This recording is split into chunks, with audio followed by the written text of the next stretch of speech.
ప్రపంచంలో కొంతమంది కొన్ని మర్చిపోలేనటువంటి పనులు చేసి చరిత్రలో మిగిలిపోతారు. ఆ పనులు మంచివిగా ఉండొచ్చు, మంచివిగా ఉండకపోవచ్చు. ఇతరులకి ప్రేరేపణ కలిగించేవిగా ఉండొచ్చు, ప్రేరేపణ కలిగించకూడనివిగా కూడా ఉండొచ్చు. అట్లాంటి ఒక సంఘటన 17th సెంచరీలో జరిగింది. ఫ్రాన్స్‌కి చెందినటువంటి మార్గరెట్ థెరిసా, ఆమె భర్త 1675 యుద్ధంలో మరణించిన తర్వాత ఎవరు ఊహించినటువంటి ఒక పని చేసింది.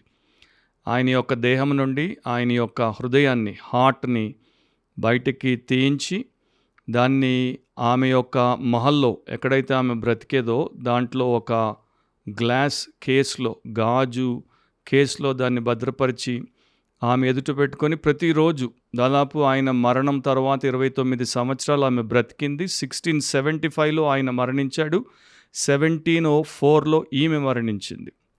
సో 29 సంవత్సరాలు ప్రతిరోజు ఆమె ఎదుట ఆ యొక్క గాజు వాజ్లో ఉన్నటువంటి తన భర్త హృదయం వంక 7 గంటలు తదేకంగా దృష్టి పెట్టి ఏకాగ్రతతో చూస్తూ కూర్చునేది. అండ్ ఇది ఆ కాలంలో తర్వాత కూడా చరిత్రలో బాగా చర్చనీయ అంశముగా మారిపోయింది. ఆమె చేసింది తప్ప, ఆమె చేసింది ఒప్ప అది పక్కన పెట్టేస్తే ఆమెకి ఆమె భర్త పట్ల ఎంత సమర్పణ భావం ఉంది, ఆయనను ఆమె ఎలా విడదీయలేనటువంటి ఒక వ్యక్తిగా, తన జీవిత భాగస్వామిగా, కలకాలము నిలిచిపోయేటువంటి బంధముగా ఎంచింది అన్నదాని గురించి చాలామంది హర్షించడం జరిగింది. సో ఇట్లాంటివి అప్పుడప్పుడు మనము వింటూ ఉంటాం, వాటి గురించి మనము చదువుతూ ఉంటాం. ఈ రోజున మనం ఒకవేళ చనిపోయినటువంటి భర్త హృదయాన్ని అట్లా పెట్టుకునేటువంటి వారి గురించి పెద్దగా వినకపోవచ్చు, కానీ బ్రతికున్నటువంటి భర్త హృదయానికి భార్య ఎంత దగ్గరగా, ఎంత నిష్ఠతో సమర్పించబడింది, బ్రతికున్నటువంటి భార్య హృదయానికి భర్త ఎంత దగ్గరగా, ఎంత నిష్ఠతో సమర్పించబడి ఉన్నాడు అనే ప్రశ్నకి మాత్రం జవాబు చెప్పే స్థితిలో చాలామంది లేరు. బయట సమాజం గురించి మనం వదిలేయచ్చు, క్రైస్తవ సంఘంలో కూడా అట్లాంటి పరిస్థితులు దయానీయంగా తగ్గిపోయాయి. బిబ్లికలీ స్పీకింగ్, వాక్యానుసారంగా మాట్లాడితే అనే క్రిస్టియన్ పాడ్కాస్ట్కి యేసుక్రీస్తు ప్రభు పరిశుద్ధ నామమున మీలో ప్రతి ఒక్కరికి శుభాలు, స్వాగతం. మనకు దేవుడిచ్చినటువంటి పాడ్కాస్ట్ ద్వారా మనము దేవుడి వాక్యం నుండి సత్యములు, జీవన సంబంధమైన భక్తికి సంబంధించినటువంటి సత్యములను వింటున్నాం, వాటిని నేర్చుకుంటున్నాం. అండ్ వాటిని చరిత్రలో ఉన్నటువంటి నిజ సంఘటనలతో మనము చూసి వాటి ద్వారా ప్రేరేపించబడేటువంటి పని చేస్తున్నాం. అలా ఎవరెవరైతే వాక్యానుసారంగా ఆలోచించి జీవిస్తున్నారో వారందరినీ దేవుడు దీవిస్తాడు. దాన్ని బట్టి దేవుడికి స్తోత్రం. ఎవరైతే విని విడిచిపెడతారో అలాంటి వారు వారికి అన్యాయం చేసుకుంటారు. ఇక వారు దేవుడి ఎదుట తీర్పులో లెక్క చెప్పే పరిస్థితిలో ఉండిపోతారు. అట్లా కాకుండా ప్రతి ఒక్కరూ వాక్యానుసారంగా బ్రతకాలి, వాక్యానుసారంగా మేలు పొందాలన్నది నా యొక్క ఉద్దేశము, నా యొక్క ప్రార్థన, ఆకాంక్ష. ఈరోజు మన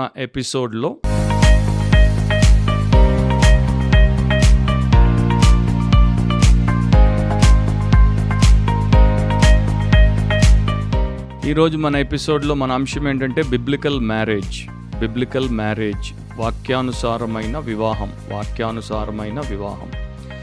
మనం విన్నటువంటి మార్గరెట్ థెరిసా లాంటి టెస్టిమనీ చాలామందికి ఎందుకు లేదు అంటే దానికి ఎన్నో కారణాలు ఉన్నాయి, ఎన్నో ఫ్యాక్టర్స్ ఉంటాయి. ఒక రకంగా చెప్పాలంటే బైబిల్ భక్తులందరూ కూడా, అంటే వాక్యానుసారంగా బ్రతికే పరిశుద్ధులు భక్తులందరూ కూడా ఏకీభవించి ఒప్పుకునేటువంటి విషయం ఏంటంటే చాలామందికి దేవుడి పట్ల భయము, భక్తి లేకపోవడం ఒక కారణం.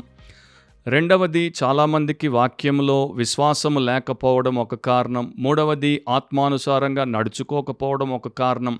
నాలుగవది, వారు నిష్ఠతో యేసును వెంబడించకపోవడం ఒక కారణం. ఐదవది, వారు పరసంబంధమైనటువంటి మనస్సు కలిగి ఉండక భూసంబంధమైన, శరీరానుసారమైన, స్వార్థపూరితమైనటువంటి మనుషులుగా ఉండుట ఒక కారణం. ఈ ప్రకారము ఎన్నో కారణాల్ని మనకు పరిశుద్ధ భక్తులు, వాక్యానుసారంగా బ్రతికే దేవుని యొక్క సేవకులు ఇస్తారు.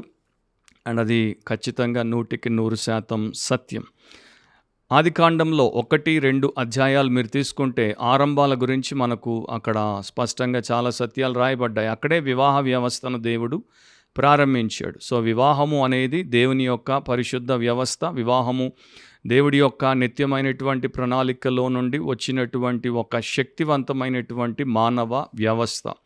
ఆ వివాహం పట్ల దేవుడికి ఎంత గొప్ప ప్రణాళిక ఉంది, ఆ వివాహంలో దేవుడి యొక్క పరిశుద్ధ చిత్తము ఎంత ఘనముగా నెరవేర్చబడాలని ఆయన ఆశించాడో దాని గురించి ఆదికాండం 1వ అధ్యాయం, 2వ అధ్యాయం, 3వ అధ్యాయం, 4వ అధ్యాయం, 5వ అధ్యాయం, ప్రతి అధ్యాయంలో కూడా దేవుడి వాక్యం మనకు నేర్పాల్సిన సత్యాలు నేర్పుతోంది. అంతేకాకుండా పాత నిబంధన, క్రొత్త నిబంధనలో కూడా మనకి క్రీస్తునందు లేక దేవుని యందు పరిశుద్ధ వివాహానికి సంబంధించినటువంటి అమోఘమైన విషయాలు, సత్యాలు ఇంకా ఎన్నో నేర్పించబడుతున్నాయి. సో బైబిల్ ప్రకారము వివాహము ఒక పరిశుద్ధమైనటువంటి బంధము. పరిశుద్ధత అనేటువంటి ఒక అంశము చేత భార్యాభర్తలుగా ఒక పురుషుడు, ఒక స్త్రీ ఐక్యపరచబడినటువంటి ఒక బంధం, సేక్రెడ్ యూనియన్ అన్నమాట. సో దేవుడు ఉంటాడు అండ్ ఒకవైపున పురుషుడు, ఇంకొక వైపున స్త్రీ. ఈ ముగ్గురు కలిపి ఆ యొక్క నిబంధనలోనికి వచ్చి మొదట పురుషుడు దేవుడితో, తర్వాత స్త్రీ దేవుడితో, ఆ తర్వాత ఒకరితో ఒకరు ఆ యొక్క బంధంలోనికి నిష్ఠతో ప్రవేశించుట. ఇది సేక్రెడ్ యూనియన్. మరి యొక్క సేక్రెడ్ యూనియన్ దేవుడి వాక్యం మీద, దేవుడి చిత్తం మీద, దేవుని యొక్క ఆదేశం మీద ఆధారపడింది. అట్లా దేవుడి వాక్యానుసారమైనటువంటి వివాహముగా ఉంటే అదొక బిబ్లికల్ మ్యారేజ్, బైబిల్ ప్రకారమైనటువంటి వివాహం. కానీ ఈ రోజున అట్లా మనకి చాలా తక్కువగా కనపడుతుంది, అరుదుగా కనపడుతుంది. ఎక్కువ శాతం చాలామంది క్రిస్టియన్ మ్యారేజ్, బిబ్లికల్ మ్యారేజ్ అని చెప్పుకున్న, ప్రకటన చేసిన వారు ఒక చర్చ్ బిల్డింగ్లో పెళ్లి చేసుకున్న వారు, చర్చ్ పెద్దలు సేవకుల ద్వారా పెళ్లిని లేక వివాహాన్ని జరిపించుకున్న, ఎక్కువ శాతం అక్కడ ఉన్నటువంటి ప్రేక్షకుల్లో క్రైస్తవ విశ్వాసులుగా మనకి కనబడిన వారి వివాహము క్రైస్తవ పద్ధతిలో జరిపించబడినా కూడా క్రైస్తవ వివాహము లేకపోతే వాక్యానుసారమైన వివాహము అని చెప్పడం కష్టమైపోతుంది. ఎందుకంటే వాక్యంలో చెప్పబడినటువంటి సత్య సూత్రాలు వివాహము జరిపే సమయంలో, వివాహము తదనంతరం వారు వివాహ జీవితంలో జీవించే కాలంలో, బంధంలో జీవించే కాలంలో కూడా కనిపించకపోవడం, అవి లేకపోతే అది బైబిల్ ప్రకారమైనటువంటి బిబ్లికల్ మ్యారేజ్గా ఉండదు. అండ్ అక్కడ దేవుడి యొక్క చిత్తమును జరిపించకపోతే అది దేవుడి యొక్క ఆశీర్వాదమును కలిగినటువంటి వివాహముగా ఉండదు. సో 3 విషయాలు నేను చాలా బ్రీఫ్గా బిబ్లికల్ మ్యారేజ్కి సంబంధించి, వాక్యానుసారమైన వివాహానికి సంబంధించి మీ ముందు పెడతాను. మీకు వివాహం అయి ఉంటే ఆ ప్రకారం ఉన్నారా అని చూసుకోండి, లేకపోతే ఆ ప్రకారం ఉండండి. మీకు వివాహము కాకపోతే ఈ ప్రకారం మీ వివాహాన్ని జరిపించి దానిలో మీరు జీవించినట్లు జాగ్రత్త పడండి. మొదటిది, marriage is a spiritual union. Marriage is a spiritual union. వివాహము అనేది ఆత్మీయ బంధం. సో దేవుడి యొక్క ఉద్దేశం ఏంటి? ఆదికాండం 1వ అధ్యాయం 26 నుండి 28వ వచనం వరకు చాలా స్పష్టంగా చెప్పాడు. దేవుడు మన స్వరూపమందు మన పోలిక చొప్పున నరులను చేయుదుము, వారు సముద్రపు చేపలను, ఆకాశ పక్షులను, పశువులను, సమస్త భూమిని, భూమి మీద ప్రాకు ప్రతి జంతువును ఏలుదురుగాక అనియు పలికెను. దేవుడు తన స్వరూపమందు నరుని సృజించెను, దేవుని స్వరూపమందు వాని సృజించెను, స్త్రీనిగాను పురుషునిగాను వారిని సృజించెను. దేవుడు వారిని ఆశీర్వదించెను. ఎట్లనగా మీరు ఫలించి అభివృద్ధి పొంది విస్తరించి భూమిని నిండించి దానిని లోపరుచుకొనుడి, సముద్రపు చేపలను, ఆకాశ పక్షులను, భూమి మీద ప్రాకు ప్రతి జీవిని ఏలుడని దేవుడు వారితో చెప్పెను. సో ఈ యొక్క 26 నుండి 28వ వచనం వరకు అత్యధికముగా మనకు కనబడేటువంటి పదం ఏంటంటే దేవుడు. సో ఈ యొక్క నరుల సృష్టిలో, తర్వాత నరుల మధ్యలో, ఒక పురుషుడికి ఒక స్త్రీకి మధ్యలో దేవుడు పెట్టినటువంటి పరిశుద్ధ వివాహ బంధములో ప్రాముఖ్యమైన వ్యక్తి దేవుడు. సో వివాహంలో దేవుడు ఉండాలి, అప్పుడే అది బిబ్లికల్ మ్యారేజ్ అవుతుంది.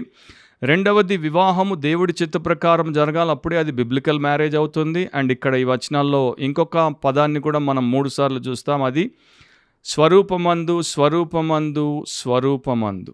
సో దేవుడి యొక్క స్వరూపమందు నరుడు, నారి సృజించబడ్డారు అండ్ దేవుడు వారిని తన స్వరూపమందు సృష్టించాడు. బైబిల్లో దేవుడు ఆత్మయున్నాడు, దేవుడు ఆత్మస్వరూపుడు అని వాక్యం స్పష్టంగా చెప్తోంది. So God is a spirit, God is a spiritual being.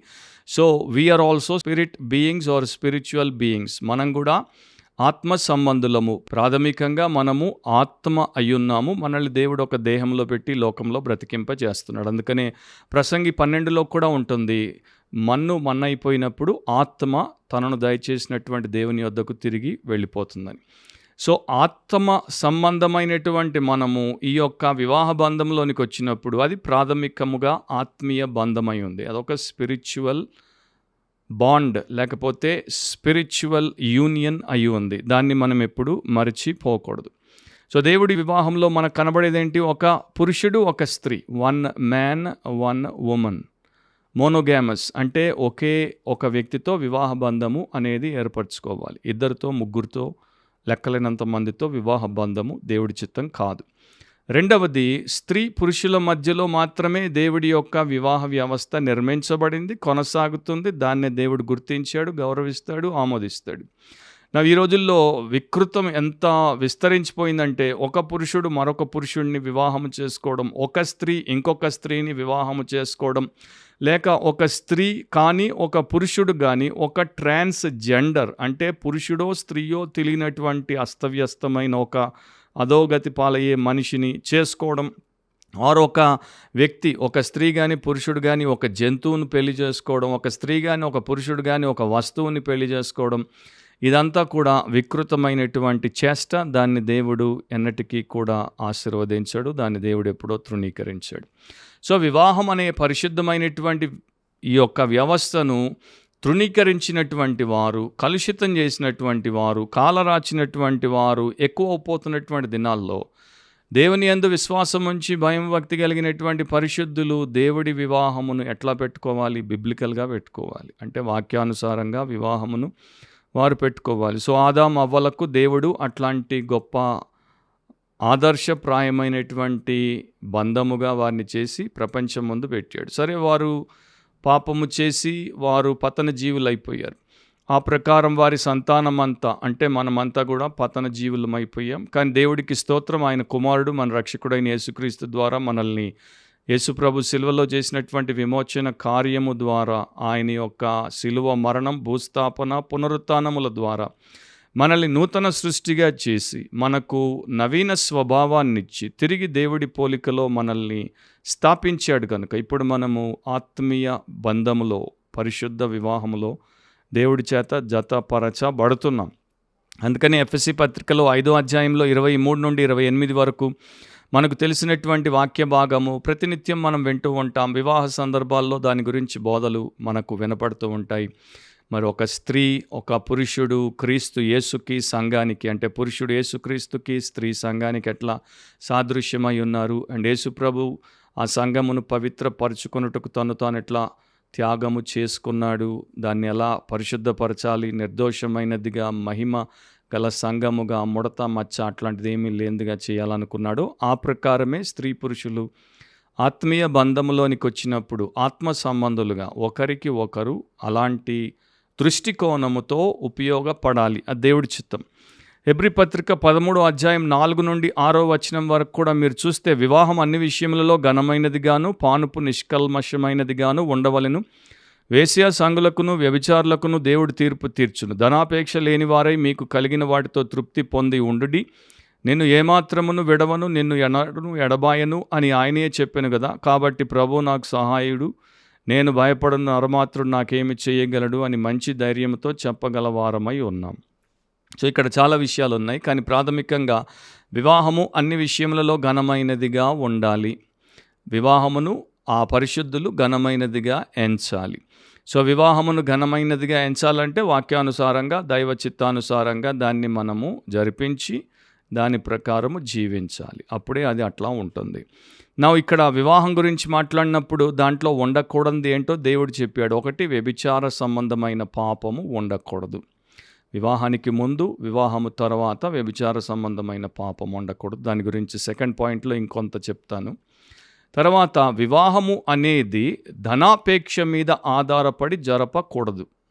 అంటే ఈ రోజున చాలామంది వివాహము సమయంలో కట్నం ఇస్తారు. కట్నం అడిగి జబర్దస్తితో డిమాండ్ చేసి మరి తీసుకుంటారు. అండ్ ఈ రోజుల్లో ఇల్లు కొనడానికి ఎవరైనా ఒక ప్రాపర్టీ డీలర్ దగ్గరికి, రియల్ ఎస్టేట్ ఏజెంట్ దగ్గరికి వస్తే ఆయన అడిగే మొదటి ప్రశ్న ఏంటి? మీ బడ్జెట్ ఎంత, మీ రేంజ్ ఎంత? ఇప్పుడు సిగ్గుకరం ఏంటంటే చాలామంది పిల్లల తల్లిదండ్రులు సేవకుల దగ్గరికి వెళ్ళి, కాపర్ల దగ్గరికి వెళ్ళి మా అమ్మాయికి పెళ్లి చేయాలనుకుంటున్నాం, ప్రార్థనాపూర్వకంగా దేవుడి చిత్తంలో విశ్వాసితో అంటే మీ రేంజ్ ఎంత, మీ బడ్జెట్ ఎంత, మీరెన్ని లక్షలు కట్నం ఇస్తారు, 5, 10, 25, 50, ₹1,00,00,000 అని అడిగేటువంటి సేవకులను మరి మనము రియల్ ఎస్టేట్ ఏజెంట్లు అనాలో లేకపోతే ప్రాపర్టీ బ్రోకర్లు అనాలో నేను మీకు చెప్పాల్సిన పని లేదు. సో ఆ ప్రకారం క్రైస్తవులు కూడా కట్నము లేకుండా, కట్నం ఇవ్వకుండా పెళ్లి కాదు అన్నటువంటి ఒక దుర్దశలోనికి వచ్చేసారు. క్రీస్తు మా వివాహాన్ని జరిపిస్తాడు, దీవిస్తాడన్న విశ్వాసం లేదు. కట్నముతోనే పెళ్ళి అవుతుంది, కట్నముతోనే పెళ్ళి కొనసాగుతుంది. ఎందుకంటే పెళ్ళి అయిన తర్వాత కట్నము ఆపుతారని ఏమీ లేదు. మళ్ళా చీటికి మాటికి ఇంటికి పుట్టింటికి పంపుతారు, ఇంతదే అంతతే ఇద్దే అద్దే అని జబర్దస్తి తెస్తుంటారు. తీసుకుని వస్తే కాపురం సాగుతుంది, తీసుకురాకపోతే కాపురం కూలుతుంది. ఆ వ్యవస్థే ఒక దుర్మార్గకరమైనటువంటి వ్యవస్థ. కానీ అట్లాంటి వారు ఉన్నారు. దాని తర్వాత భవిష్యత్తు గురించి చింత. మరి పిల్ల పేరు మీద ఏదైనా ప్రాపర్టీ పెట్టావా, పొలం పెట్టావా, ఇల్లు పెట్టావా, ఫామ్ హౌస్ పెట్టావా, మరి మేమిద్దరం మాకు పుట్టబోయేవారు ఎట్లా బతకాలి, దాని గురించి కూడా దేవుడు చెప్పాడు. భవిష్యత్తు గురించి నీకు భయం అవసరం లేదు, కాబట్టి ప్రభు నాకు సహాయకుడు, నేను భయపడను, నరమాత్రుడు నాకేమి చేయగలడు.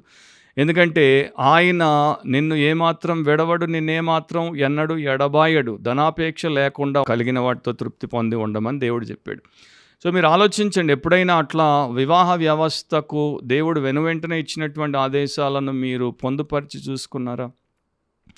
మీరు తర్వాత హెబ్రీ గ్రంథం 12వ అధ్యాయం కూడా చదువుకోండి. ఎందుకంటే అక్కడ 12వ అధ్యాయం 28వ వచనంలో గాడ్స్ కింగ్డమ్ ఈజ్ అన్షేకబుల్, దేవుడి రాజ్యము నిశ్చలమైనది, అంటే కదల్చబడనటువంటిది అని చెప్పబడింది. సో ఆ దేవుడి రాజ్యములో ఉన్నటువంటి వారు, కృపకు పాత్రులుగా ఎంచబడిన వారు, దేవుడిని భయభక్తులతో ప్రీతికరమైన సేవ ద్వారా గణపరచాలని అక్కడ రాయబడింది. తర్వాత వచనంలో ఆయన దహించు అగ్ని గనుక జాగ్రత్త అని కూడా ఉంటుంది.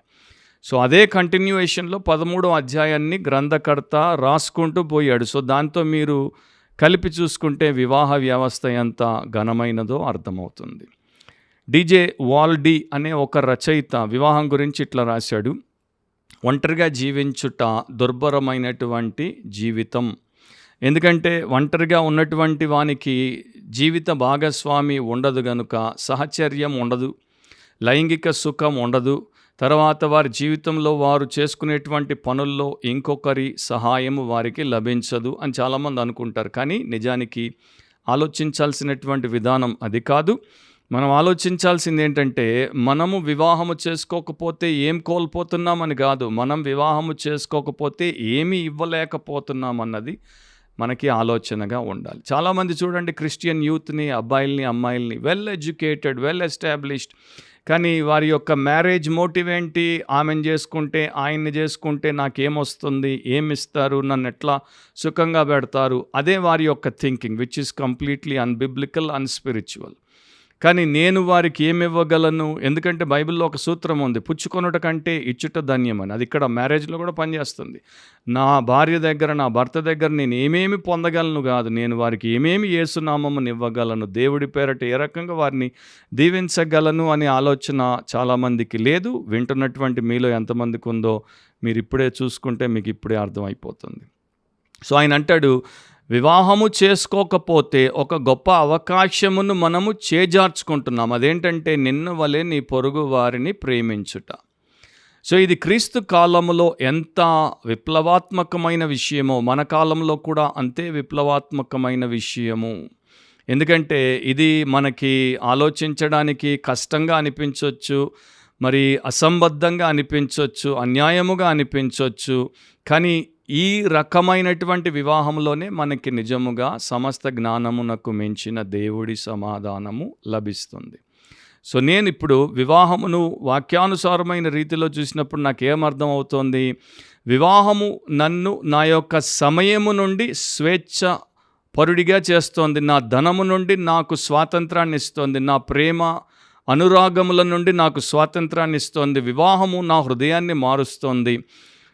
అది ఎట్లా మారుస్తుందంటే అణువణువు, ప్రతి గడియ అణువణువు నన్ను మారుస్తోంది. ఒక బండరాతి వంటి నా హృదయాన్ని మాంస హృదయంగా చేస్తోంది. దినదినం, గడియ గడియ, నిమిష నిమిషం అది నాకు నేను మరణించేటట్టు అవకాశాన్ని ఇస్తోంది అని డీజే వాల్డీ రాశాడు. ఆలోచించండి. సెకండ్లీ, రెండవదిగా marriage is a sexual union. వివాహం అనేది ఒక లైంగికపరమైన బంధం, శారీరక బంధం, ఒక అమోఘమైనటువంటి బంధం. ఆదికాండం 2:24 కాబట్టి పురుషుడు తన తండ్రిని తన తల్లిని విడిచి తన భార్యను హత్తుకొనును, వారు ఏక శరీరమై ఉందురు అని దేవుడి వాక్యంలో రాయబడి ఉంది. ఇక్కడ వివాహంలో 3 విషయాలు మనకు కనబడతాయి. ఒకటి లీవింగ్, రెండవది క్లీవింగ్ అండ్ తర్వాత బికమింగ్. సో పురుషుడు తన తల్లిని తండ్రిని విడుస్తాడు, తన భార్యను హత్తుకుంటాడు, ఆ తర్వాత వారిద్దరూ ఏక శరీరం అవుతారు. సో ఈ leaving, cleaving and becoming principle ఇది మనము చాలాసార్లు వింటూ ఉంటాం. ఇప్పుడు నేను దాని గురించి వివరించట్లేదు, కానీ ఒక ఎగ్జాంపుల్ మీకు చూపిస్తాను. రూతు గ్రంథంలో రూతు దీన్ని చక్కగా పాటించింది. సో పురుషుడే కాదు, స్త్రీ కూడా అట్లా పాటించవచ్చని బైబిల్లో మనకి దేవుడి సందేశం ఇవ్వబడింది. రూతు 1:16 అందుకు రూతు నా వెంబడి రావద్దనియు నన్ను విడిచిపెట్టుమనియు నన్ను బ్రతిమాలు కొనవద్దు అని అత్తతో చెప్తోంది. సో రూతు అత్త వెంటే వస్తోంది, తన ఇంటికి పుట్టింటికి వెళ్ళట్లేదు, తన దేశంలోనే ఉండిపోవట్లేదు. 14 ఏమంటుంది? రూతు ఆమెను హత్తుకొనెను. సో రూతు తన వారిని తన దేశాన్ని విడిచింది, తన అత్తను హత్తుకుని ఆమె దేశానికి వచ్చేసింది. సో ఆ తర్వాత వారి జీవితం ఎంతగా దీవించబడిందో రూతు గ్రంథం మనకు చెప్తోంది. సో భార్యాభర్తలు అట్లా తల్లిదండ్రుల్ని విడిచి ఒకరినొకరు హత్తుకొని వారు ఆ యొక్క అన్యోన్య దాంపత్య జీవితంలో ఏక శరీరులు అవుతారు. ఇది దేవుడి యొక్క చిత్తం. సో ఇద్దరు పేరెంట్స్ నుండి వేరైనప్పుడు ఐసోలేటెడ్గా, ఇండిపెండెంట్గా బ్రతకడానికి వేరవ్వట్లేదు. అంటే ఏకాకులుగా, స్వతంత్రులుగా బ్రతకడానికి కాదు, వారిద్దరూ ఒక్కరవుటకు, ఏక శరీరులుగా మారుటకు. అట్లాంటి ధన్యతలోనికి, one flesh experience, one flesh బాండింగ్లోనికి దేవుడు తీసుకుని వస్తున్నాడు. ఈ వన్ ఫ్లెష్ బాండింగ్ అనేది, ఈ యొక్క వన్ ఫ్లెష్ యూనియన్ అనేది, ఏక శరీర బంధం అనేది లైంగిక బంధం, సెక్షువల్ యూనియన్ అనమాట. సో భర్త తన శరీరం, భార్య తన శరీరం, వారిద్దరిని మరి దేవుడు ఏర్పాటు చేసిన సృష్టి ధర్మంలో లైంగిక సంపర్కము ద్వారా కలుపుతాడు. ఇది కేవలము శారీరక బంధం మాత్రమే కాదు, తుచ్చమైనటువంటి కామేచ్ఛగలిగిన వారికి ఇది కేవలము శారీరక బంధం మాత్రమే. కానీ వాక్యానుసారంగా, ఆత్మానుసారంగా ఆలోచించే వారికి ఇది ఆత్మీయ ఆలింగనం, ఇది ఒక స్పిరిచువల్ అలైన్మెంట్ అన్నమాట. సో ఆ ప్రకారము దేవుడు అమోఘంగా చేశాడు. అందుకనే ఈ యొక్క లైంగిక సంపర్కము కేవలము పరిశుద్ధ వివాహంలో జత చేయబడినటువంటి భార్యాభర్తకి పరిశుద్ధమైనటువంటి అనుబంధం కొరకు, తర్వాత సంతానము కొరకు దేవుడు ఏర్పాటు చేశాడు. అందుకనే దీంట్లో వివాహం కానివారు, జీవిత భాగస్వాములు కానివారితో ఎట్టి పరిస్థితుల్లో ఈ యొక్క బంధములోనికి ప్రవేశించకూడదు. కానీ అంత శ్రేష్టమైన పరిశుద్ధమైనటువంటి యూనియన్ని కూడా లోకము అండ్ పాపాత్ములు అపవిత్రపరిచారు. సో దేవుడు అందుకే అంటాడు, వివాహం అన్ని విషయాల్లో ఘనమైనదిగాను, పానుపు నిష్కల్మషమైనదిగాను ఉండవలను, వేశ్యా సంగులకును వ్యభిచారులకును దేవుడు తీర్పు తీర్చును. హెబ్రీ పత్రికలో అట్లా రాయబడింది. ఎందుకంటే గ్రీకో రోమన్ కల్చర్లో, ఈ గ్రీకులు రోమన్లు జీవిస్తున్నటువంటి ఆ ప్రపంచంలో, ఆ సాంప్రదాయం, ఆ సంస్కృతిలో వారు వారి స్వంత జీవిత భాగస్వామితోనే కాకుండా మరో వ్యక్తితో వారు లైంగిక సంపర్కం పెట్టుకుంటే అది ఏమీ పాపము కాదు, తప్పు కాదు, అది నార్మల్, కామన్ అన్నమాట. సేమ్ థింగ్ మనకి తర్వాత కొరింథు సంఘంలోనికి కూడా చాలామందికి అట్లాగే అనిపిస్తున్నప్పుడు అపోస్తలుడైన పౌలు ఆ తప్పును దిద్దాడు. అది కూడా నేను మీకు చెప్తాను.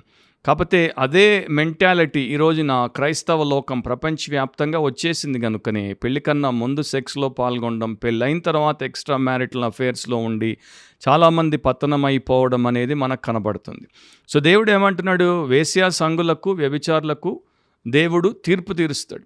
సో అదేంటి? ఒక అపవిత్రమైనటువంటి బంధం. ఓల్డ్ టెస్టమెంట్, పాత నిబంధనలో మీరు దేవుడి సన్నిధికి మనిషి వచ్చినప్పుడు ఎలాంటి పవిత్రతతో రావాలి, ఎలాంటి అపవిత్రతలను విడవాలి, వాటికి దూరం అవ్వాలి, శుద్ధీకరణాచారాలు పాటించాలని ఖచ్చితంగా నిష్ఠతో చెప్పాడో అదే ప్రకారం వివాహ బంధంలో కూడా దాన్ని పాటించాలని ఆయన చెప్తున్నాడు. సో ఈ ప్యూరిటీ రెగ్యులేషన్ అనేది మ్యారేజ్లో తప్పకుండా ఉండాలి. మనం అనుకుంటాం మనకి ఆత్మీయ జీవితానికి దేవుడు, మన శారీరక లైంగిక జీవితానికి దేవుడు కాదు అనుకుంటాం. కానీ దేవుడు నీ ఆత్మకు, నీ దేహానికి, నీ యొక్క పూర్ణమైనటువంటి ఉనికికి దేవుడై ఉన్నాడు.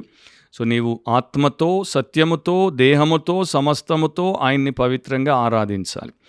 1 కొరింథీ 7:1-5 వరకు పౌలు రాస్తాడు, మీరు రాసిన వాటి విషయము స్త్రీని ముట్టకుండుట పురుషునికి మేలు, అయినను జారత్వములు జరుగుచున్నందున ప్రతివానికి సొంత భార్య ఉండవలెను, ప్రతి స్త్రీకి సొంత భర్త ఉండవలెను, భర్త భార్యకును అలాగుననే భార్య భర్తకును వారి వారి ధర్మములు నడుపవలెను. భర్తకే గాని భార్యకు తన దేహము పైన అధికారం లేదు, అలాగుననే భార్యకే గాని భర్తకు తన దేహం పైన అధికారం లేదు. ప్రార్థన చేయుటకు మీకు సావకాశం కలుగునట్లు కొంతకాలం వరకు ఉభయుల సమ్మతి చొప్పుననే తప్ప ఒకరికొకరు ఎడబాయకుడి. మీరు మనస్సు నిలుపలేకపోయినప్పుడు సాతాను మిమ్మును శోధింపకుండానట్లు తిరిగి కలుసుకునుడి. సో ఇక్కడ భార్యాభర్తల మధ్యలో ఉన్నటువంటి ఆ సెక్షువల్ యూనియన్ గురించి, దాంట్లో వారి యొక్క రెస్పాన్సిబిలిటీస్ గురించి, దాంట్లో ఒకరిని ఒకరు డిప్రైవ్ చేయకూడదంటే ఒకరికి సంబంధించినటువంటి దానిని ఒకరు ఇవ్వకుండా అన్యాయం చేయొద్దని దేవుడు చెప్తున్నాడు. అండ్ ఇక్కడ చాలామంది క్రైస్తవులు సరిగ్గా ఉండరు, దానికి ఎన్నో కారణాలు ఉన్నాయి, అన్నీ కూడా లౌకికమైనటువంటి పాపిష్టి కారణాలే అని చెప్పనవసరం లేదు. ఆ అధ్యాయానికి ముందు అధ్యాయంలో 1 కొరింథీ 6:15-17 వరకు పౌలు ఎట్లా రాశాడో చూడండి. మీ దేహములు, కొరింథు క్రైస్తవులకు చెప్తున్నాడు, పరిశుద్ధులకు చెప్తున్నాడు, మీ దేహములు క్రీస్తునకు అవయవములై ఉన్నవని మీరు ఎరుగరా? నేను క్రీస్తు యొక్క అవయవములను తీసుకొని వేశ్య యొక్క అవయవములుగా చేయుదునా? అదెంత మాత్రమును తగదు. వేశ్యతో కలుసుకొని వాడు దానితో ఏకదేహమై ఉన్నాడని మీరు ఎరుగరా? వారిద్దరూ ఏక శరీరమై ఉందురు అని మోషే చెప్పుచున్నాడు కదా, అటువలే ప్రభుతో కలుసుకొని వాడు ఆయనతో ఏకాత్మై ఉన్నాడు. అది అమోఘమైనటువంటి సత్యములతో ఉన్న ప్యాసేజ్. దాన్ని ఇప్పుడు అంతా ఎక్స్ప్లెయిన్ చేయను, కానీ బ్రీఫ్గా 2-3 ప్రిన్సిపల్ పాయింట్స్ చెప్తాను. ఒకటి, వేశ్యతో నిన్ను నీవు కలుసుకునేటువంటి పరిస్థితిలోనికి ఎప్పుడూ తీసుకురాకూడదు అంటున్నాడు. ఎందుకంటే నీవు యేసుక్రీస్తు యొక్క దేహములో అవయవమై ఉన్నావు. ఇక్కడ వేశ్యతో కలుసుకునేవాడు దానితో ఏకదేహమై ఉన్నాడని మీరు ఎరుగరా? వారు కలుసుకోవడం అంటే టు జాయిన్, టు గ్లూ. 2 కాగితాలను మధ్యలో గమ్ పెట్టి మనం గట్టిగా అతికిచ్చేస్తాం, లేకపోతే 2 పదార్థాలను మధ్యలో ఫెవికాల్ పెట్టి గట్టిగా విడదీయలేకుండా అతికిచ్చేస్తాం. సో ఆ ప్రకారము నీవు వేశ్యతో అతుక్కోకూడదు, అది పాపము. అండ్ విడదీయలేనటువంటి పాపం ఈ ఇంటిమెసీ, ఈ యొక్క అన్యోన్య బంధము, ఇది అక్రమ సంబంధం, ఇది క్రమబద్ధమైన సంబంధం కాదు. భార్యాభర్తల వివాహ జీవితంలో ఉండే ఆమోదింపబడిన క్రమ సంబంధం కాదు, ఇది అక్రమ సంబంధం, ఇది హేయ కృత్యం అన్నమాట. అండ్ న్యూ టెస్టిమెంట్ టైంలో క్లాసికల్ గ్రీక్ లిటరేచర్లో కూడా మీరు చూస్తే టు సిమెంట్ టుగెదర్ అంటే ఒక 2 ఇటుకల మధ్యలో సిమెంట్ పెట్టి దాన్ని అతికిచ్చేసినట్టు నీవు ఒక వేశ్యతో అతుక్కోకూడదు. అండ్ పిండర్ అండ్ ప్లాటో వారి కాలంలో 2 ఇనుము ముక్కలను కలిపి వెల్డింగ్ చేసినట్టు మీరు వెల్డ్ అయిపోకూడదు. తర్వాత ఒక పింగాణి పాత్రను పట్టుకోవడానికి హ్యాండిల్ ఉన్నప్పుడు హ్యాండిల్ విరిగిపోతే మరలా దాన్ని కాల్చి హ్యాండిల్ని జత చేస్తారు చూడండి, అతికిస్తారు. అట్లా మీరు అతుక్కోకూడదు అన్నట్టుగా ఈ యొక్క విషయాన్ని వారు ఆ యొక్క క్లాసికల్ లిటరేచర్లో కూడా రాశారు. సో కొరింథు క్రైస్తవులకి యేసునందు విశ్వాసం ఉంచక మునుపు వారికి టెంపుల్ ప్రాస్టిట్యూట్స్తో వ్యభిచార సంబంధాలు ఉండేవి. అంటే ఆ యొక్క కొరింథీయుల దేవాలయాల్లో ఉండే వేశ్యలు, వారితో వీరికి సంబంధాలు ఉండేవి. వీరు క్రిస్టియన్ అయిన తర్వాత కూడా అట్లాగే ఉండొచ్చు, ఏమీ తప్పులేదు అనుకునేటువంటి వారు కొందరున్నారు కనుక వారిని కరెక్ట్ చేసి అది పాపము, హేయమని ఆయన చెప్తున్నాడు. సో యేసు నీ యొక్క ఆత్మను, నీ దేహమును ఆయన వశంలోనికి తీసుకుంటున్నాడు. సో నీ ఆత్మ, నీ దేహం 2 యేసువి కనుక నీవు ఒక వేశ్యతో కలిసి ఉండరాదు, అట్లా ఎన్నటికీ కూడదు. అండ్ ఈ టైంలో ఆదికాండం 2:24 మోషే రాసినటువంటి సత్యాన్ని ఇక్కడ జ్ఞాపకం చేస్తున్నాడు. వారిద్దరూ ఏక శరీరమై ఉందురు అని భార్యాభర్తల బంధం గురించి మోషే ఆదికాండంలో రాస్తే అది ఇక్కడ జ్ఞాపకం చేస్తున్నాడు. అంటే ఒక భార్య భర్త లైంగికంగా కలిస్తే ఎలా ఏకమవుతారో అట్లాగే ఒక వేశ్యతో ఒక విశ్వాసి కలిసినప్పుడు కూడా అలాంటి పరిస్థితి ఏర్పడుతుంది. కనుక ఇది జస్ట్ ఫిజికల్ రిలేషన్షిప్ కాదు, దిస్ ఈజ్ గోయింగ్ డీపర్. ఇది ఫిజికల్ కమ్ స్పిరిచువల్ అలైన్మెంట్ కనుక ఇది ఎట్టి పరిస్థితుల్లో కూడదని దేవుడు చెప్తున్నాడు. అన్ని పాపముల కన్నా ఈ పాపము, సెక్షువల్ సిన్, ఇంకా భయంకరమైన పాపం అని బైబిల్లో అనేక చోట్ల హెచ్చరించబడింది. ఇంకొక మార్గరెట్ గురించి కూడా చెప్పనివ్వండి. నార్వేలో మరి శక్తివంతమైనటువంటి వ్యక్తిగా స్కాట్ బాలియోల్ ఆయన పేరుగాంచాడు. ఆయన చనిపోయాడు. సో ఆయన భార్య పేరు మార్గరెట్. ఆమె ఏం చేసిందంటే భర్త యొక్క హృదయమును ఎంబామ్ చేసి, అంటే పాడైపోకుండా ఆ యొక్క మందుతో ఎంబామ్ చేసి ఐవరీ బాక్స్లో, ఏనుగు దంతముతో చేయబడినటువంటి ఒక పెట్టెలో ఆ భర్త హృదయాన్ని భద్రపరుచుకుంది. 21 సంవత్సరాలు ఆమె బతికిన కాలమంతా భర్త హృదయమును తన దగ్గరే పెట్టుకుంది. అండ్ ప్రతిరోజు దాన్ని చూసి దాన్ని ఇట్లా పిలుచుకునేది, sweet heart and silent companion. నా యొక్క మధురమైన హృదయము, నాకు నిశ్శబ్దంగా ఉన్న నా యొక్క సహయోగి అని. సో ఆ ప్రకారము ఆమె ఉండి, ఆమె చనిపోతున్న సమయం వచ్చినప్పుడు ఆమె తన పరివారానికి ఏం చెప్పిందంటే, నేను మరణించినప్పుడు నన్ను శవపేటికలో పెట్టినప్పుడు ఈ ఐవరీ బాక్స్లో నుండి నా హస్బెండ్ యొక్క హార్ట్ని తీసి నా హార్ట్ మీద దాన్ని పెట్టి మా ఇద్దరిని కలిపి బరీ చేయండి, సమాధి చేయండి. సో అట్లాగే చేశారు.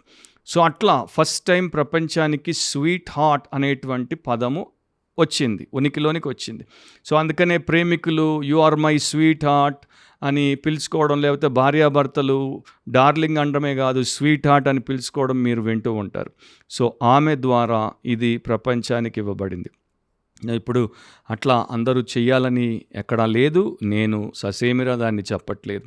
కానీ నేను చెప్పేది ఏంటంటే, అట్లాంటి బంధముగా భార్యాభర్తల బంధం, పరిశుద్ధ బంధం, లైంగిక బంధము ద్వారా కలగాలది దేవుడి యొక్క ఉద్దేశం. వారిద్దరూ ఏక శరీరమై ఉండాలి అన్నది ఆయన ఉద్దేశం. ఇక ముగింపులో 3వ పాయింట్ చూస్తే, marriage is a social union. Marriage is a social union అంటే ఇది స్పిరిచువల్ యూనియన్, సెక్షువల్ యూనియనే కాదు, సోషల్ యూనియన్, సామాజిక బంధం. ఆదికాండంలో 1:28 దేవుడు వారిని ఆశీర్వదించను, ఎట్లనగా మీరు ఫలించి అభివృద్ధి పొంది విస్తరించి భూమిని నిండించి దానిని లోపరుచుకొనుడి, సముద్రపు చేపలను ఆకాశ పక్షులను భూమి మీద ప్రాకు ప్రతి జీవిని ఏలుడని దేవుడు వారితో చెప్పెను. సో దేవుడు వారిని ఎందుకు ఆశీర్వదించాడు? వివాహంలో జతపరిచాడు. తర్వాత ఎందుకు ఆశీర్వదించాడంటే మీరు ఫలించాలి. ఎట్లా ఫలిస్తారు? వారిద్దరూ ఆత్మీయ బంధంలో ఉన్నప్పుడు, తర్వాత వారు ఇంకా లోతైన శారీరక లైంగిక బంధంలోనికి వచ్చినప్పుడు దేవుడు వారి గర్భాన్ని తెరిచి, అంటే స్త్రీ గర్భాన్ని తెరిచి వారికి సంతానం ఇస్తాడు కనుక వారు ఫలిస్తారు. వారి సంతానం భూమిని నింపుతుంది, వారు అభివృద్ధి పొందుతారు, విస్తరిస్తారు. ఆ తర్వాత భూమిని మానవ జాతి లోపరుచుకుంటుంది. ప్రాథమికంగా ఆదామవ్వలు ఆ పని చేయుటకు పిలువబడ్డారు, ఆదేశించబడ్డారు. సో సముద్రపు చేపలు, ఆకాశ పక్షులు, భూమి మీద పాకు ప్రతి జీవిని వారు ఏలేటువంటి గొప్ప ధన్యతను కలిగి ఉన్నారు. సో భార్యాభర్తలు ఎప్పుడైతే దేవుడి మూలముగా ఆత్మీయ బంధంలోనికి వస్తారో, తర్వాత లైంగిక బంధంలోనికి వస్తారో, వారిద్దరూ ఏక దేహముగా మారుతారో, ఏక ధ్యేయముతో వారు సమాజంలో దేవుడి యొక్క గృహ నిర్వాహకులుగా పనిచేస్తారో, అప్పుడు సమాజాన్ని వారు దీవిస్తారు. దైవిక చిత్తముతో సమాజమును ఏలుటకు దేవుడు పరిశుద్ధ భార్యాభర్తల్ని పెట్టాడు. కానీ ఈ రోజున చాలామందికి సొంత కుటుంబాన్ని ఏలడమే రావట్లేదు. సొంత గృహంలో భార్యాభర్త 2, 4, 5 పిల్లలుంటే వారికి పరిపాలించడం రావట్లేదు. మరి ఫ్యామిలీ కపుల్ డిస్ట్రాయ్ అయిపోయిన వారు, ఫ్యామిలీ యూనిట్ డిస్ట్రాయ్ అయిపోయిన వారు చాలామంది కనపడుతున్నారు. సొసైటీని రూల్ చేయమని, have dominion over the world అని దేవుడు క్రియేషన్లో కపుల్కి చెప్పాడు. కానీ ఇట్లా ఈ రోజున చాలా మరి దుర్భర పరిస్థితుల్లో మనకి మనుషులు కనిపిస్తారు. సో కార్డినల్ రేమండ్ బర్కీ ఇట్లా అంటాడు, లోకంలో ఉన్నటువంటి చెడును పూర్తిగా ఓడింపచేసేటువంటి గొప్ప శక్తి ఒక స్త్రీ మరియు ఒక పురుషుడు వివాహ బంధంలో ఒకరిని ఒకరు ప్రేమించుకొనుటలో ఉంది అంటాడు. ఎందుకంటే వారిద్దరూ ఒకరినొకరు ప్రేమించుకుంటే వివాహ బంధంలో నిస్వార్థులుగా మారితే ఇక వారు దేవుణ్ణి సేవించుట, సమాజమును దేవుడి కొరకు సిద్ధపరచుట, అది తప్ప వారికి ఇంకొక ఆశయం ఉండదు. అలాంటి శక్తి వారిని ఘనమైనటువంటి వ్యక్తులుగా మారుస్తుంది. సో ముగిద్దాం. మ్యారేజ్ మెసేజెస్ ఎక్స్పాజిషన్ ఇచ్చినప్పుడు వివరాల్లోనికి వెళ్తాను. సో వీరిద్దరూ మొదట దేవుడితో సంబంధము కలిగిన వారు. వీరిద్దరు దేవుని యందు విశ్వాసం ఉంచారు, పాపం ఒప్పుకున్నారు, విడిచిపెట్టారు, విశ్వాసంలోనికి వచ్చారు, విమోచింపబడిన వారిగా పరిశుద్ధపరచబడ్డారు. తర్వాత ఒకరిని ఒకరు మరి అంగీకరించి వారు మమేకమైపోయారు. తర్వాత వారిని దేవుడు లోకాన్ని తాకడానికి నియమించాడు. సో ఇదంతా కూడా యేసుక్రీస్తు ప్రభు యొక్క సువార్త ద్వారానే సాధ్యం. కనుక యేసుతో సంబంధం లేకపోతే వివాహ బంధానికి అర్థము లేదు. యేసు వివాహములో ఉండి దాన్ని దీవించకపోతే వివాహము వ్యర్థం. దానికి ఏ రకమైనటువంటి విలువ ఉండదు. కనుక యేసు ద్వారా వివాహంలో సాల్వేషన్, రక్షణ అనుభవం, యేసు ద్వారా వివాహములో శాంక్టిఫికేషన్, పరిశుద్ధపరచబడు అనుభవం, యేసు ద్వారా వివాహంలో సాటిస్ఫాక్షన్, ప్రతి విధమైన సంతృప్తితో కూడిన అనుభవం ఉంటే ఆ బంధం, ఆ దంపతులు, ఆ కుటుంబం సమాజానికి, సంఘానికి దీవెనకరంగా ఉంటారు, ప్రభావితం చేసేవారిగా ఉంటారు. 1834లో జన్మించాడు, 1904లో మరణించాడు. ఆయన పేరు ఫ్రాంకోయిస్ కొయిలార్డ్. ఈయన ఒక French missionary, Paris evangelical missionary society ద్వారా సదర్న్ ఆఫ్రికా, తర్వాత సౌత్ ఆఫ్రికాగా మారినటువంటి ఆ ప్రాంతానికి పంపబడ్డాడు. సో 1857లో అప్పుడు లెసోతోగా పేరుగాంచినటువంటి పట్టణానికి వెళ్ళాడు. అక్కడ కొంతకాలం ఉన్న తర్వాత అక్కడ నుండి లెరిబే అనే ఇంకొక పట్టణానికి వెళ్ళాడు. సో వెళ్ళక మునుపు ఒక అమ్మాయిని కలుసుకోవడం జరిగింది. ఆమె పేరు క్రిస్టీనా మ్యాకింటాష్. సో ఆమెను ఇష్టపడ్డాడు. కానీ ఇతడు ఎంత ప్రార్థనాపరుడు, భక్తిపరుడు అంటే, దీన హృదయుడు అంటే, దేవుడి ఎదుట ప్రార్థన చేశాడు. నా సొంత శరీరమును బట్టి, నా ఇచ్చను బట్టి నేను ఆమెను పెళ్లి చేసుకోకూడదు. అది ప్రభువు నుండి వచ్చినటువంటిదైతేనే, అంటే నీ చిత్తమైతేనే నేను ఆమెను భార్యగా చేసుకోవాలి. ఆమెను ప్రపోజ్ చేశాడు, కానీ ఆమె రిజెక్ట్ చేసింది. సో మధ్యలో వేరైపోయారు. ఆయన వెళ్ళిపోయాడు, ఆమె వెళ్ళలేదు. ఆమెకు కూడా చిన్నప్పటి నుండి రక్షించబడిన తర్వాత మిషనరీగా పరాయి దేశానికి వెళ్ళాలి అనే భారము, దర్శనం ఉండేది. కానీ ఆమె ఇంట్లో వారు ఒప్పుకోలేదు, ఆమెను ఆపేశారు. నానా కారణాల చేత వారిద్దరూ వేరువేరుగా ఉండిపోయారు. ఆమె ఏమో ఒక స్కాటిష్ బ్యాప్టిస్ట్ సేవకుని కుమార్తె. సరే, చాలా కాలం తర్వాత 1861లో, అంటే ఈయన వెళ్ళిపోయిన 4 ఏళ్లకి వారికి వివాహం జరిగింది. ఆమె తల్లిని దేవుడు మార్చాడు గనుక ఆమెను తల్లి అనుమతిస్తే ఆమె ఫ్రాంకోయిస్ని పెళ్లి చేసుకొని సదర్న్ ఆఫ్రికాకు వచ్చేసింది. వాళ్ళిద్దరు అక్కడ కలిసి 30 ఏళ్ళు ఆ కఠినమైనటువంటి ఆఫ్రికా ప్రాంతంలో సేవ చేశారు. అండ్ వారిద్దరి సేవ ఎంత గొప్పదంటే, ఆమె పెళ్ళైన తర్వాత క్రిస్టీనా ఆయనతో చెప్పింది, నిన్ను దేవుడు ఏ పనికి పిలిస్తే, ఏ ప్రాంతానికి పంపితే నేను నీతో ఆ పనికి, ఆ ప్రాంతానికి వస్తాను. నేను పూర్తిగా నీతో సహకరిస్తాను. నీకు దేవుడు ఆదేశించింది సంపూర్ణంగా జరిగించుటకు నేను నీకు సహకరిస్తాను. నీ యొక్క మార్గములో నేను ఎప్పుడూ అడ్డుపడను. సో ఆ ప్రకారం వారు 30 ఏళ్ళు సేవ చేశారు. సో వారి గురించి ఏమని రాయబడింది? వారు యూరోప్ని, అందమైన వారి యొక్క ఐరోపా ఖండాన్ని వారు విడిచిపెట్టారు. వారి స్వంత గృహాన్ని విడిచిపెట్టారు.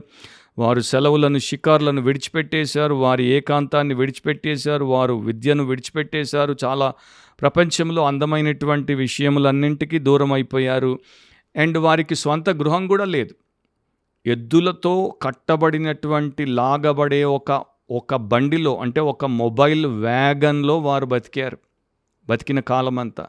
దాన్నే అమోఘమైనటువంటి ఇంటిగా, ఎద్దుల బండి మీద ఉన్నటువంటి నివాస స్థలాన్ని క్రిస్టీనా అమోఘమైనదిగా కర్టన్స్తో, నీట్గా ఫ్లవర్ వాజులతో చేసిందంటే. ఈ రోజున 3 బెడ్రూమ్లు, 5 బెడ్రూమ్ల ఇళ్లను కూడా క్రైస్తవ గృహిణులు చెత్త కుండిగా పెట్టుకుంటున్నారు. ఎన్నింటినో నేను చూశాను.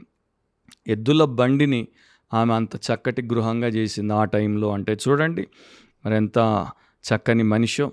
సో అట్లా ఉన్నప్పుడు యుద్ధములో వారికి నానా కష్టాలు ఎదుర్కోవాల్సి వచ్చింది. ఆఫ్రికాలో రోగాలు ఎక్కువ, రోగాలకు వారి గురి కావాల్సి వచ్చింది.